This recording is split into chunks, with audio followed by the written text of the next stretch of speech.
What's going on? Hope you're doing well. What I'm shooting in this video is an Umarex NXG multi-pump pneumatic 177 air gun. A friend of mine gave it to me as a gift to donate to a giveaway that I'm having for my subscribers here in a couple weeks. If you're watching this after 12/1/21, I'm sorry, the giveaway is already over. But I've shot it for a couple hours this morning. I've gotten it dialed in finally, and I'm going to give you some numbers on it and then kind of tell you what I had to do to get it dialed in. And then I'm going to shoot a 10-shot group with the pellets that I found that work the best in it at about 25 foot. I know that's a short distance. I'll get into that in a minute. Initial first impressions of this air rifle. The box, the packaging's great. I'm not a real picky person when it comes to packaging, but I like when it looks like somebody put some time in the design of it.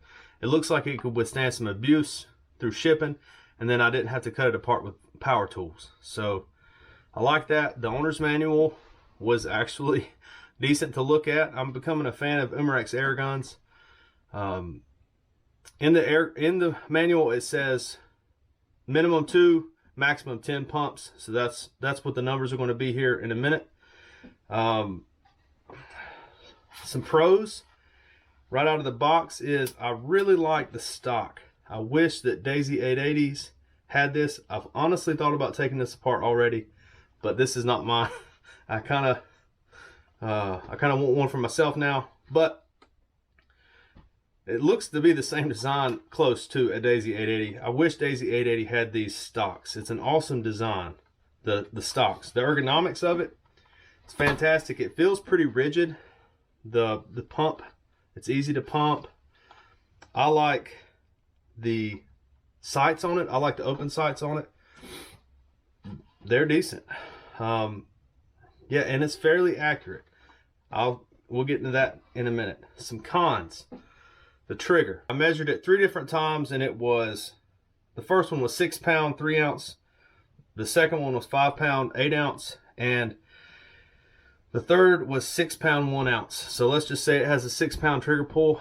It's honestly not horrible.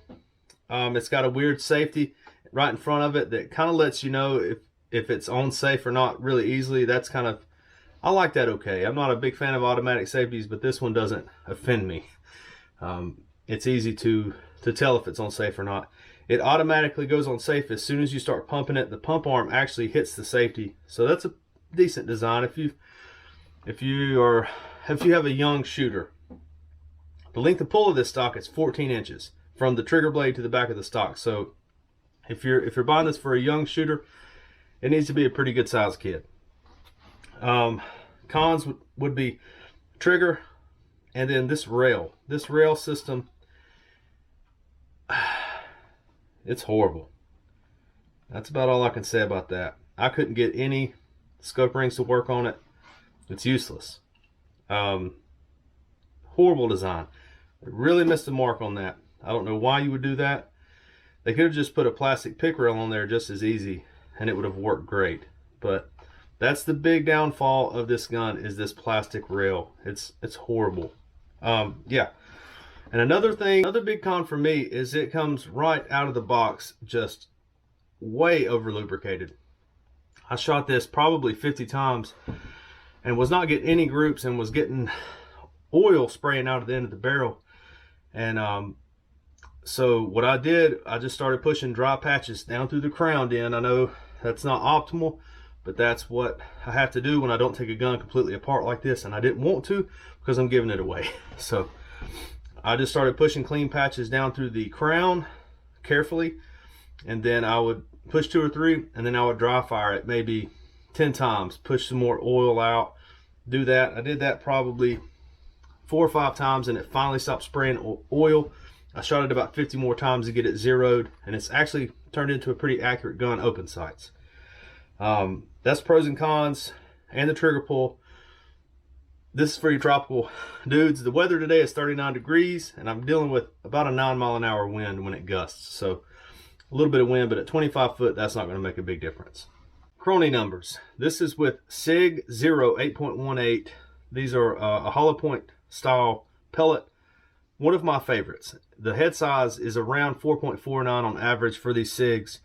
Most of the time, a multi-pump pneumatic gun like this likes a smaller head size, from my experience. You may have had a different experience, but that was the third pellet that I tried, and it works good enough to try to do a 10-shot group with. That's what I did the Crony numbers with.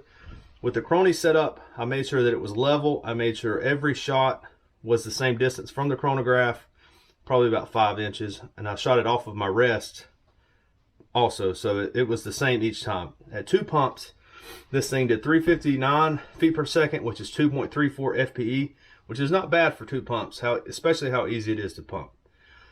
4 pumps is 484 FPS, which comes out to be 4.26 FPE. 6 pumps is 556 FPS, which is 5.62 FPE, which is not bad. 8 pumps is 611, which is 6.78 FPE. And then 10 pumps is 630, which is 7.21 FPE. So, in my opinion, this would be a candidate for small game hunting, especially if you're gonna have to keep the ranges really close to you with no scope on there, unless you're just a great shot. I can't see that well. That's why I can't use the little scope that comes with it. I honestly wish they would just leave them out and just charge less, because them things to me are useless. But I didn't even try to mount it up. There's no reason for me to. But anyway, a short range hunting rifle, it would do fine. Anything over 4 FPE, from what I've researched, is good for an ethical kill on small game. This would be a good one to keep in a shop, to maybe shoot rats, to maybe shoot pests with. And it's fun to shoot. The open sights on it are not horrible. I wish the rail was awesome, but the way they've designed it, it's a square cutout on the rear leaf, and then the front has a round fiber optic piece, but it has 2 blades that come on the edge of the front sight that line up perfectly with the rear sight. So it's really easy to shoot accurately with open sights from a short distance. You may have better results than me. I'm not a big open sight shooter. But that's what I'm about to do, is go shoot a 10-shot group with 6 zeros, 25 feet at, let's do 10 pumps. Let's see what maximum power is, because that's what I would use in a hunting situation. I haven't decided yet if I'm going to try to take this hunting, but yeah, it might be a good option for somebody if you have access to this and you can get some quality pellets. Okay, here we go. 10 shots at 10 pumps with the Umarex NXG multi-pump 177. This will be 25 foot. See what kind of 10-shot group I can do.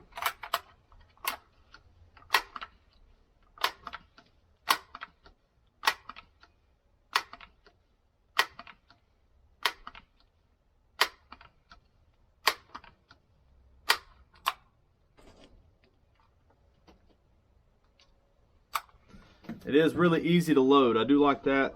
I wish the Daisy 880 had a cutout more like this.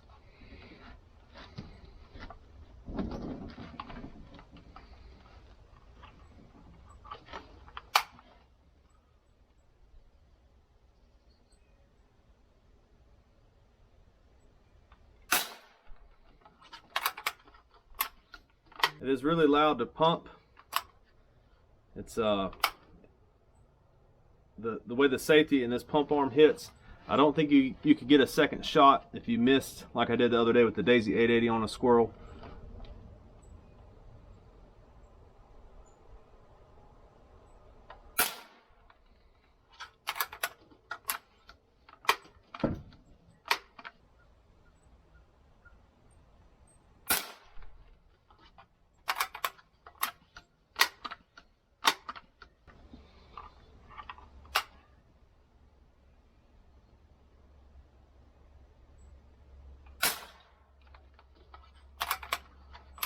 That was my fault. I'd really have to practice with these open sights to be able to shoot a squirrel at really any distance.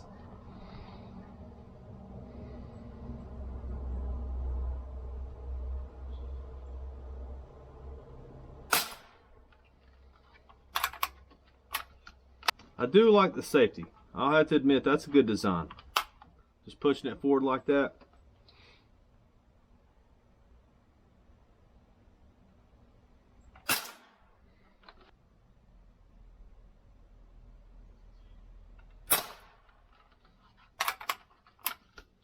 But my advice, if you were to buy one of these and run out of the box, it's not shooting well, give it a couple hundred shots, because this thing that's the most over lubricated air rifle I have ever seen. It's kind of crazy. I really wanted to take it apart, but I was afraid that I might mess something up and not get it put back together in time. So I still may be taking it apart, but not today. Yeah, if you've got one of these right out of the box, it's not shooting well, shoot it about 100 times and clean your bore, and then it should help it.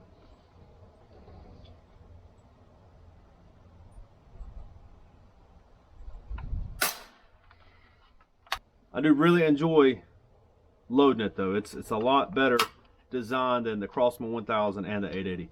I wish the 880 was a more open breech like that.